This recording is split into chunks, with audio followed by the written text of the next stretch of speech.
Fala, meu povo do Pântano Pop. Qual é a importância de lembrar artistas do passado? É só saudosismo? Tem algum outro motivo? Tem alguma relevância?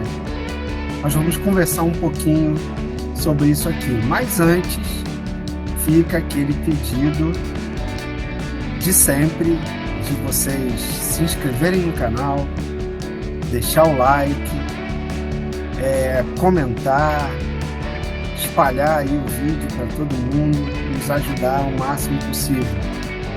Beleza, galera? Fica aí, galera do Pântano Pop, porque esse assunto é muito mais legal e divertido do que pode parecer. Prometo que não vai ser um assunto chato. E também já dou um spoiler na resposta. A resposta do porquê é relevante lembrar de artistas do passado não passa no que eu gosto e do que você gosta, é para muito além disso. O que você acha, Ivan? Primeiro, cabe ressaltar que não passa também por saudosismo, né? Saudosismo puramente. Aí a gente tem uma questão, porque a produção de arte, a produção de cultura, tudo bem, o cinema é uma indústria, a música é uma indústria, mas é uma indústria cultural, né? Tem ali, pelo menos deveria ter um eu lírico ali se manifestando, querendo se comunicar com o mundo. Então, a produção cultural humana, né, ela não surgiu em 2010, nem em 2005, nem em 1980. Ela vem ao longo do tempo, né? Porque alguém poderia dizer, ué, mas nós produzimos arte agora, nós produzimos cinema, produzimos música, né? Produzimos séries, produzimos quadrinhos. Então, para que ficar lembrando desses artistas do passado? Vamos viver o presente. Sim, vamos viver o presente, né? Vamos ver tudo de bacana que tem hoje, que está sendo produzido no cinema, na música, em todas as áreas culturais. Vamos ver, sim, vamos viver no hoje. Mas viver no hoje e olhar para como seres humanos de outra época, que tinham uma outra visão de mundo, como eles produziam arte, essas duas atitudes elas não são contraditórias, elas não são excludentes. Nós podemos viver no hoje e, vivendo no hoje, olhar como seres humanos que tinham uma outra mentalidade produziram arte, né? Então, para que ficar só no hoje se a gente pode ter o hoje e pode ter muita coisa a mais? Então, eu começo respondendo mais ou menos por aí. Perfeito, Evandro. É isso aí, eu concordo com você. Saudosismo seria até radical em dizer que saudosismo é meio uma doença, né? Intuo que seja aquela pessoa que já perdeu a fé no futuro, não consegue viver o presente ou não está feliz com o seu presente e precisa ficar idealizando o passado. E a última coisa que eu gostaria de ser e que eu acho também, que você vai concordar comigo, Evandro, que a última coisa que nós queremos ser no Pântano Pop é ser um canal de saudosismos, um canal de nostalgia. Quando nós falamos de coisas que aconteceram no Pântano Pop, sobre artistas do passado, de qualquer área, é porque nós estamos querendo mostrar como tudo que nós vivemos no hoje foi construído. E eu acho que, sim, né, a ideia aqui em off, quando falou, poxa, a sua angústia, o que te motivou a dar ideia para esse vídeo? Eu falei, cara, a gente está numa época em que muitas pessoas extremamente relevantes para a arte, para a cultura internacional, aqui no Brasil e mundo afora, estão partindo, né? Aqui no meu fundo aqui, você tem 3 pessoas que partiram agora no espaço de um mês. O Terence Stamp, o grande ator britânico, ontem, uma das melhores atrizes que já estiveram na frente de uma câmera, Diane Keaton, e o nosso muso maior do cinema aqui, o Robert Redford, um cara que teve uma carreira de 60 anos, o último filme dele foi há pouquíssimo tempo atrás. E, assim, Por que falar dessas pessoas? Por que ficar lembrando dessas pessoas? Porque eu gosto do Robert Redford, então a gente tem que falar do Robert Redford porque eu gosto do Robert Redford. Não, o que eu gosto é problema meu. O que você que está assistindo aí gosta é problema seu, né? A gente não tem que olhar para as coisas do passado só porque eu gosto portanto, tem que olhar porque eu quero. Eu acho que é para além disso, é para além desse narcisismo, desse egocentrismo. Eu não vou lutar contra a humanidade, né? A maioria esmagadora das pessoas parte do eu gosto, então é importante. Se eu não gosto, não é importante. Estou errado, Ivan? Estou exagerando? Não, cara, pior que não, Então, eu né? acho que. Pois é, então, eu não vou lutar contra a humanidade. Quem sou eu? A maioria das pessoas parte daí. Se eu gosto de uma coisa, não importa se ela tem 5 anos, 5 semanas ou 50 anos, ela é importante, pronto. Né? E esses canais de nostalgia, eles apelam para um público de pessoas que normalmente têm a mesma idade do apresentador, que viveram aquelas mesmas coisas que o apresentador do canal viveu, então eles se unem ali naquela nostalgia, naquele saudosismo que viveram na infância, na adolescência. Isso é gostoso também, eu não nego isso, eu também de vez em quando vejo esses canais, poxa, legal esse negócio aí, poxa, era legal, né, porque eu via, eu tinha 10 anos de idade. Mas é para além disso, é para além disso. A resposta, na minha opinião, pelo menos, mais importante dessa questão, por que nós temos que olhar para os artistas do passado, e alguns deles não são nem do passado, são do presente, porque eles são do passado e do presente.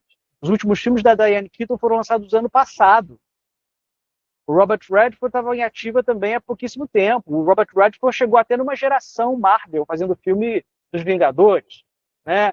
Então, assim, é porque esses caras, eles mostram pra gente, principalmente no momento que a gente vive, que parece que as pessoas estão achando que o mundo começou em 2010, como você disse, Evandro, é que ninguém parte do zero.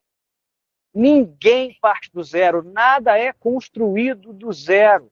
Sabe aquela banda de rock que você adora, que você acha o máximo, que é a melhor banda do mundo, que nasceu em 1985, 1990? Sinto te dizer, essa banda só existe porque eles lá, antes de formarem a banda, estavam ouvindo os outros caras fazendo o negócio e pegaram inspiração, né? Então, eu vejo muita gente que gosta de uma coisa e quando é mostrado para ela aquilo que influenciou o que ela gosta, ela fala, não curto. Eu acho que fica uma reflexão. Será que você gosta mesmo daquilo que você diz que gosta? Ou você não gosta daquilo que aquilo que você diz que gosta remete você ali no seu ego, né? Sei lá, eu gosto dessa música porque essa música me lembra quando eu tinha 11 anos e a minha infância feliz. Então, será que você, se fosse outra banda, talvez você gostasse da mesma forma, calhou de ser aquela? Então, é uma coisa para a gente refletir. Por isso que eu acho que, assim, é importante a gente saber quem é o Terence Stamp, porque tem atores hoje que a gente adora que tem esse cara como herói. É importante a gente saber quem é o Robert Redford, a galera aí que curte filme da Marvel, que adora o Robert Downey Jr., Chris Evans, Chris Hemsworth, Tom Holland. Esse cara é maior do que todos eles somados e ainda sobra troco. E eu não estou falando isso por causa do meu gosto pessoal, não, cara. São 60 anos de carreira no cinema. Esse cara aqui, ele é extremamente importante porque ele surge num momento de mudança do cinema, do como o cinema era feito, que tipo de ator era ator requisitado. O cara tinha cara de ator clássico numa época de Dustin Hoffman, de Al Pacino, e ele continuou. Né? Alguma coisa esse cara tinha. Esse cara criou, ele não precisava disso, o maior festival de cinema independente dos Estados Unidos e um dos maiores do mundo, o Sundance Film Festival. O Sundance Film Festival fez o cinema independente mundo afora ganhar uma outra visibilidade. O Walter Salles, um diretor brasileiro, diz, foi o Robert Redford que fez o filme Diário de Motocicleta, lá sobre a história do jovem Che Guevara, ser lançado, porque tinha um preconceito lá estadunidense. E esse cara aqui fez força para esse filme, para o filme do Walter Salles estrear no Sundance Film. Então, assim, esse cara era um cara que ele tinha o cinema correndo na veia. Ele foi um excelente ator, um excelente diretor e um cara que fez outras pessoas poderem produzir cinema.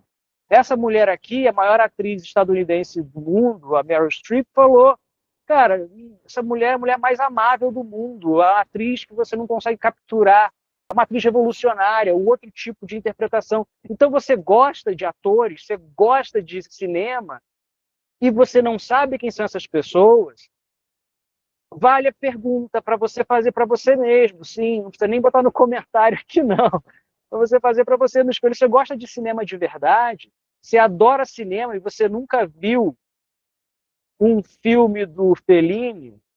A Cláudia Cardinale, a grande Cláudia Cardinale, faleceu também agora, ela devia estar aqui também, a atriz mais bonita do mundo em determinada época, mas não só a atriz mais bonita do mundo, uma atriz sensacional, de diretores como Luchino Visconti, Federico Fellini, Henry Hathaway, queriam ela nos seus filmes. Ela fez mais de um filme com alguns desses caras, né? Uma atriz que todo mundo queria no filme, alguma coisa ela tinha, né? Até outro dia ela estava trabalhando também. Então, assim, a gente precisa saber quem são essas pessoas. É aquele termo que a gente citou outro dia, acho que até no vídeo do Rush, Standing on the Shoulders of Giants. Todos nós estamos fazendo alguma coisa e a gente está alcançando mais do que a geração anterior. Todos nós alcançamos mais que a geração anterior, mas porque a geração anterior botou a gente no cangote e subiu a gente. Né? Faço sempre a analogia com o futebol do elástico do Rivelino. Qualquer jogador habilidosinho hoje dá elástico. Tem gente que dá elástico hoje provavelmente melhor do que o Rivelino dava lá nos anos 60, 70. Eles são melhores jogadores que o Rivelino foi, porque é muito mais fácil você fazer depois que você já viu alguém fazer antes. E o cara fez, eu nunca nem teria pensado nessa ideia, mas agora que eu vi ele fazer, eu vou começar a praticar, daqui a pouco eu posso estar melhor que o cara. Também faço a analogia do João que atravessa uma floresta em 3 dias. Aí vem o José e atravessa em 3 horas. Mas o José só atravessou em 3 horas porque o João foi antes dele abrir uma picada, uma clareira, uma trilha para o José passar. O José é melhor navegador, melhor mateiro que o João, porque ele conseguiu atravessar muito mais rápido que o João. Então, assim, a gente não faz nada do zero. Então, a sua banda preferida, o seu diretor de cinema preferido, né, o seu cantor preferido, sua cantora preferida, o seu ator preferido, todos eles estavam lá, crianças, adolescentes, pagando pau, né, usando esse termo aí, que eu nem sei se ainda usa, para um desses caras. Hoje eu vi o Gary Oldman, que eu acho que deve ter muita gente que é fã do Gary Oldman, perguntado para ele assim: Gary Oldman, você faz vilões muito bem. Como é que você faz? Existe algum truque que você usa? E ele fala de um truque que ele aprendeu com James Cagney. Então, tem um monte de gente que estava assistindo esse vídeo que nem sabe quem é James Cagney. É um dos maiores astros da história da Hollywood clássica. E esse cara é o herói do Gary Oldman. É o seu ator preferido e você não sabe quem é o herói do seu ator preferido. O cara que ensinou. Você acha que ele faz extraordinário e ele aprendeu com um cara que você não faz questão de saber quem é. Né? Então, assim, é por isso que a gente precisa olhar para essas pessoas. Todo mundo é filho de alguém, ninguém nasceu de chocadeira, inclusive os artistas e produtores culturais. A gente precisa homenagear, não por homenagear, na minha opinião, não simplesmente por saudosismo, como disse o Evandro, mas a gente precisa para a gente entender de onde a gente veio. E isso vale até para você que não é, sei lá, que é engenheiro, que não é da arte, não é da cultura. Né? Eu acho que talvez seja importante saber dos engenheiros do passado, sei lá, saber quem é o Brunel, né? Se você é engenheiro. Né? Então, acho que é isso, a gente tem que saber de onde a gente veio. A gente está em cima do cangote de alguém, né? Dos nossos pais, das nossas mães. E falando nisso aí, eu lembro que um vídeo nosso, Vitor, das 5 bandas que o seu tio deveria conhecer, né, de bandas novas, eu fiz uma pergunta meio retórica, né? Ah, existe pop progressivo? Tá aqui atrás de mim a resposta. Ó. O Supertramp do Rick Davis é a encarnação do pop progressivo, né? O pop progressivo existe sim e existe há muito tempo, né? E Pois é. todo mundo que faz pop progressivo hoje tá bebendo nessa fonte. E deve ter um monte de gente que já assistiu o Pantano Pop e acha que a gente é um bando de chato. Tem uma amiga minha que deve assistir esse vídeo. Ó, você que fala que não gosta dos Beatles, que deve falar, esse cara fica falando dos Beatles. Cara, pô, não é puxa-saquismo dos Beatles, né? É conseguir ser capaz de entender que os caras foram o João que abriu a clareira na floresta para um monte de gente passar. Né? Então tem gente que toca mais do que o Ringo, mas antes do Ringo ninguém sabia como você fazia para você tocar de modo criativo uma bateria no rock com um kit de 7 peças. Você acha que é simplório Love Me Do, mas eu te desafio a achar uma música parecida com Love Me Do antes de Love Me Do ser lançado. Tem muitas coisas. Porque, assim, o que você gosta, antes que alguém deve estar aí já chateado, eu falei, tá dizendo que o que eu gosto não é importante. É importante, sim, para você. Como o que eu gosto é importante para mim, o que o Evandro gosta é importante para ele, e sempre vai ser. Sempre vai ser. Vou dar até um exemplo aqui que a gente discute aqui, Evandro, que é o do Joy Division e Legião Urbana. Cara, o Legião Urbana sempre vai ser mais importante para o Evandro do que Joy Division. Estou falando besteira, Evandro? Não, não. O Evandro era um menino brasileiro na década de 80, virando adolescente, quando começa a ouvir rádio, daquela banda maravilhosa, a banda tá ligada a ele crescer, a ele começar a ter autoconsciência, não sei o quê. Essa banda sempre vai ser mais importante para ele. Agora, eu tenho certeza que hoje admite, cara, o Joy Division são os heróis da Legião Urbana. Então, assim, falar a Legião Urbana é muito melhor que o Joy Division, pode ser. Isso é também tão subjetivo. O Evandro não é um menino inglês do final dos anos 70 para Joy Division ser mais importante. Não tem como. Né? Agora, a gente tem que saber, cara, o Legião Urbana subiu ali no cangote dos caras. Pode até ter feito melhor depois, pode ter feito, não importa. Até porque melhor ou pior, isso é tão realmente relativo. Melhor comparado com o quê? Com a proposta, né? A gente falou do Paraná, do guitarrista, né? Pô, o Paraná tocava muito mais do que o Dado Villa-Lobos. Pô, o Paraná não servia para a Legião. O Dado servia, cara.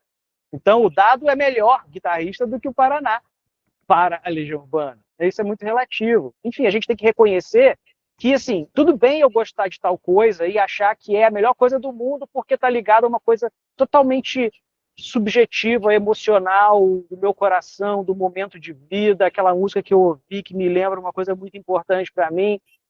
Mas isso não anula você ser capaz de perceber, reconhecer e também admirar de onde veio aquilo que você gosta. Né? Para aquilo que você gosta sequer existiria se não fosse aquilo ali antes. Eu me lembro também, por exemplo, você estava falando ali da Legião e do Joy Division, e eu estava pensando, para o rapaz que cresceu lá na periferia de São Paulo, nos anos 90, os Racionais são o máximo. São muito maiores do que Legião, Joy Division, Beatles, seja lá quem for, para eles, porque eles cresceram ali na periferia ouvindo aquela música que falava da realidade deles. Mas, no entanto, eu lembro que uma vez, quando o Racionais estava no auge, alguém perguntou a dois ou três deles, quais são as suas referências? É o rap americano? Não sei o que. Ele falou assim, não, a primeira coisa que você tem que ouvir é Tim Maia. A gente ouve muito Tim Maia. E aí eu lembro que a resposta pegou algumas pessoas de surpresa, né? Porque exatamente os Racionais, eles não se construíram sozinhos, né? Tinha um Tim Maia lá no início do caminho. Mas o Tim Maia é do rap? Não interessa, mas o Tim Maia tá lá como aquela referência musical que formou os caras, né? Então é nesse gigante aí que eles estavam se apoiando. É igual a molecada agora, do Messi e do Cristiano Ronaldo. O maior jogador do mundo em todos os tempos é o Messi, é o Cristiano Ronaldo. Cara, Messi e Cristiano Ronaldo não existiriam, porque o futebol teria virado um esporte de segunda se não fosse o Pelé. Os jogadores que têm o mínimo de humildade reconhecem isso. né? Você vai falar, sei lá, o Maradona, ele tinha aquela rivalidade com o Pelé, mas no fundo ele sabia que o Pelé era o cara. E depois, quando ele parou de jogar, ele deixou isso muito claro. Outro dia eu ouvi um jogador argentino falando, não, primeiro de tudo, tipo você falou, tem que ouvir o Tim Maia. Não, primeiro de tudo você tem que pensar no Pelé. Aí o cara falou, pô, mas e o Di Stéfano e o Maradona? Você é argentino. Eu falei, o fato de eu ser argentino, Maradona, sensacional, incrível, extraordinário. Mas antes de você olhar para Maradona, você tem que olhar para o Pelé. Sabe? Então, isso é sobre isso que eu estou falando. Certamente para o cara, o Maradona toca mais o coração, né? Sei lá, eu costumo, já que foi pro futebol, que eu acho que é pop, onde a gente tem que fazer um vídeo de futebol, meu ídolo de estádio é o Bebeto, cara. Meu ídolo de estádio é o Bebeto. Porque quando eu comecei a frequentar estádio assim, quase todo fim de semana, o Bebeto era o maior ídolo do Vasco. É o cara que todo mundo cantava. Então eu passei 3 anos ali com aquele cara me fazendo sair de casa para poder ver ele jogar. Então, assim, agora, eu não acho que o Bebeto é o maior jogador da história do futebol. Acho que ele é 1-2, mas não é o. Porque eu consigo separar. E assim, vou repetir, eu não vou lutar contra toda a humanidade. Eu sei que a maioria não consegue separar o emocionado da objetividade. Eu consigo, graças aos deuses. Agora, nunca que, sei lá, eu acho que nunca que o Romário vai me tocar como o Bebeto me tocou. Nunca. Eu acho que o Romário foi um jogador maior do que o Bebeto. Mas, assim, qual que você escolhe se você tiver, sei lá, sentar para bater um papo, conversar? O Bebeto, cara, sabe? Sei lá, é isso. A galera não sabe tirar a sua subjetividade, o seu gosto pessoal, para botar numa análise objetiva. Mas aí futebol também sabe, seja o terreno mais pantanoso, já que estamos no pantano pop, para falar sobre pessoas tirarem o emocional e serem objetivos, né? Mas eu acho que assim, a galera aqui já entendeu a nossa tese principal. Não é saudosismo, não é para dizer que os artistas de hoje não são bons, não é nada disso, né? Hoje tem grandes artistas, né? Que provavelmente daqui a algum tempo, daqui a alguns anos, algumas décadas, talvez cheguem ao mesmo status desses que nós estamos falando agora, né? Mas esses grandes artistas, eles tiveram onde se apoiar, né? Eles tiveram o que foi produzido lá atrás, né? Então, lembrar desses grandes artistas é abrir uma janela, né? Abrir uma janela para um... como eu falei, entre os filmes que eu mais amo na vida está, por exemplo, Tempos Modernos. Eu não teria conhecido um dos filmes que eu mais amo se eu não tivesse ouvido falar em Chaplin. Então, ouvir falar nesses caras é abrir uma janela para toda uma realidade que você não estava lá para viver, mas que você pode, de alguma forma, mergulhar um pouquinho naquele pedacinho ali de realidade e você sai melhor disso, né? Inclusive, você sai melhor para encarar o presente, para viver no presente, né? Então, não é mergulhar para ficar lá, é mergulhar para sair desse mergulho e fincar os pés ainda mais no presente. Se vai sair melhor, talvez não sei, mas maior com certeza vai, mais rico com certeza vai. É isso.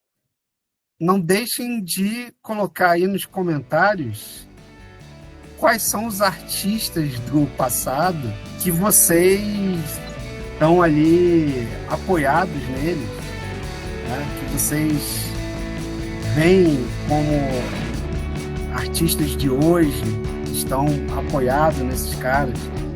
Quais são esses artistas aí que proporcionam ir um pouquinho além?